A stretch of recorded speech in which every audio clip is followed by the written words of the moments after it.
Odo and its lord. Time now to enter upon some further description of the island and its lord. And first for Media, a gallant gentleman and king. From a goodly stock he came. In his endless pedigree, reckoning deities by decimals, innumerable kings, and scores of great heroes, chiefs, and priests. Nor in person did he belie his origin. No far descended dwarf was he, the least of a receding race. He stood like a palm tree, about whose acanthus capital droops not more gracefully the silken fringes than Medea's lock upon his noble brow.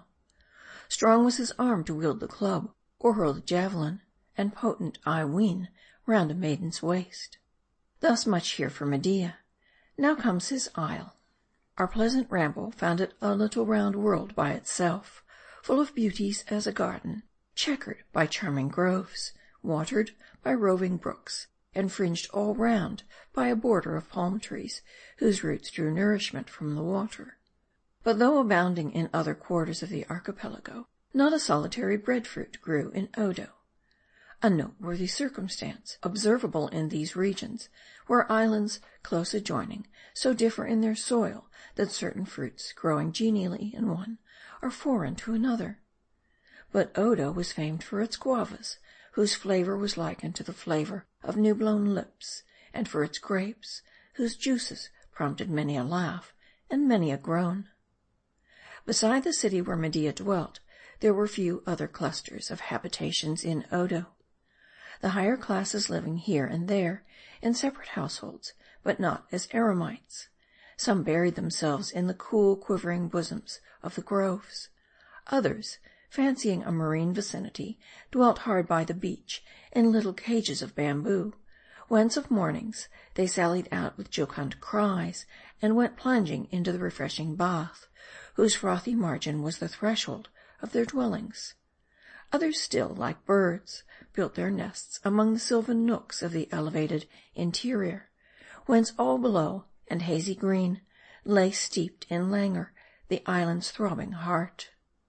Thus dwelt the chiefs and merry men of mark, the common sort, including serfs and helots, war captives, held in bondage, lived in secret places hard to find.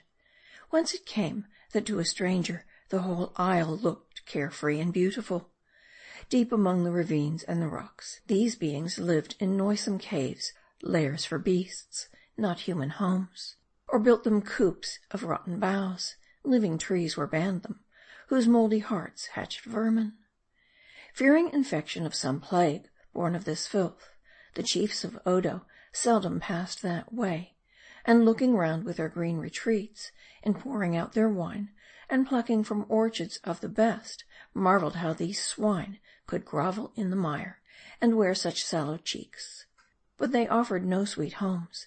From that mire they never sought to drag them out.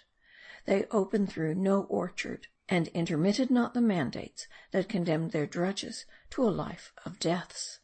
Sad sight, to see those round-shouldered helots stooping in the trenches, artificial, 3 in number, and concentric, the isle well-nigh surrounding, and herein, fed by oozy loam, and kindly dew from heaven, and bitter sweat from men, grew, as in hotbeds, the nutritious taro. Toil is man's allotment, toil of brain, or toil of hands, or a grief that's more than either, the grief and sin of idleness. But when man toils and slays himself for masters who withhold the life he gives them, then the soul screams out, and every sinew cracks. So with these poor serfs, and few of them could choose but be the brutes they seemed.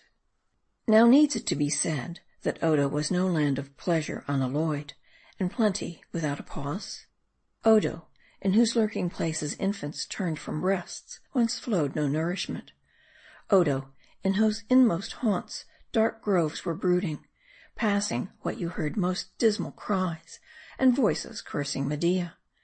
There men were scourged, their crime a heresy, the heresy that Medea was no demigod, and for this they shrieked. Their fathers shrieked before, their fathers, who tormented, said, happy we to groan that our children's children may be glad. But their children's children howled, Yet these, too, echoed previous generations, and loudly swore, the pit that's dug for us may prove another's grave. But let all pass. To look at and to roam about of holidays, Odo seemed a happy land. The palm trees waved, though here and there you marked one sear and palsy smitten, and flowers bloomed, though dead ones smouldered in decay. The waves ran up the strand in glee, though receding, they sometimes left behind bones mixed with shells. But else than these, no sign of death was seen throughout the isle. Did men in Odo live for aye? Was Ponce de Leon's fountain there? For far and near you saw no ranks and files of graves, no generations harvested in windrows. In Odo no hard-hearted nabob slept beneath a gentle epitaph, no requiescat in pace mocked a sinner damned, no memento mori admonished men to live while yet they might. Here death hid his skull, and hid it in the sea, the common sepulchre of Odo. Not dust to dust, but dust to brine. Not hearses, but canoes. For all who died upon that isle were carried out beyond the outer reef, and there were buried with their sires' sires. Hence came the thought, that of gusty nights, when round the isles, and high toward heaven, flew the white reef's rack and foam, that then and there kept chattering watch and ward the myriads that were ocean tombed. But why these watery obsequies? Odo was but a little isle, and must the living way make for the dead, and life's small colony be dislodged by death's grim hosts, as the gaunt tribes of Tamerlane o'erspread the tented pastures of the Khan? And now, what follows, said these islanders? Why sow corruption in the soil which yields us life? We would not pluck our grapes from over graves. This earth's an urn for flowers, not for ashes. They said that Oro, the supreme, had made a cemetery of the sea. And what more glorious grave? Was Mausolus more sublimely urned?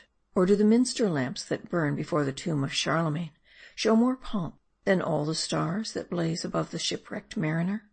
But no more of the dead. Men shrug their shoulders, and love not their company, though full soon we shall all have them for fellows. End of chapter 63.